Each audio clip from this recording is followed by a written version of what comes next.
جی ایک نحوی قاعدہ یہ ہے کہ جب مبتدا معرفہ ہو اور خبر جملہ آ جائے تو اس کی ترکیب کرنے کا طریقہ کار یہ ہے، یہ کیونکہ مبتدا آپ نے پڑھا ہے کہ معرفہ ہوتا ہے یا نکرہ مخصوصہ ہوتا ہے، تو زیدن یہ معرفہ ہے، علم ہے۔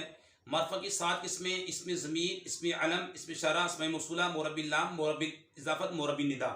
ان میں سے یہ علم ہے اور یہ معرفہ ہے، اسے ہم بنائیں گے مبتدا اول۔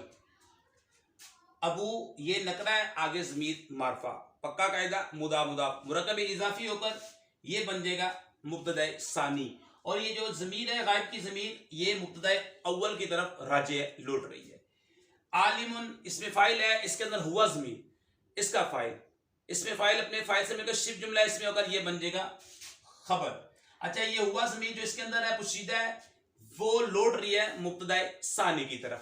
اچھا مبتدا ثانی اپنی خبر، مبتدا ثانی اپنی خبر سے مل کر جملہ اسمیہ خبریہ ہو کر یہ خبر بنے گا مبتدا اول کی، مبتدا اول کی یہ بنا خبر۔ مبتدا اول اپنی خبر سے مل کر جملہ اسمیہ خبریہ، کیونکہ یہاں پہ جو خبر ہے وہ جملہ ہے۔ زید اس کا باپ، اس کا باپ مرکب اضافی میں پہلے مضاف الیہ کا ترجمہ کرتے ہیں، زید اس کا باپ، اور عموماً کا کی کا ترجمہ آتا ہے زید اس کا باپ عالم ہے، زید اس کا باپ عالم ہے۔ دوبارہ قاعدہ سن لیں کہ جب مبتدا معرفہ ہو خبر جملہ ہو، ترکیب اس کی یہ کریں گے، زیدن کو مبتدا اول کیونکہ معرفہ ہے یہ علم ہے، ابوہ یہ مرکب اضافی ہو کر مبتدا ثانی، اور عالم شبہ جملہ اس میں ہو کر خبر۔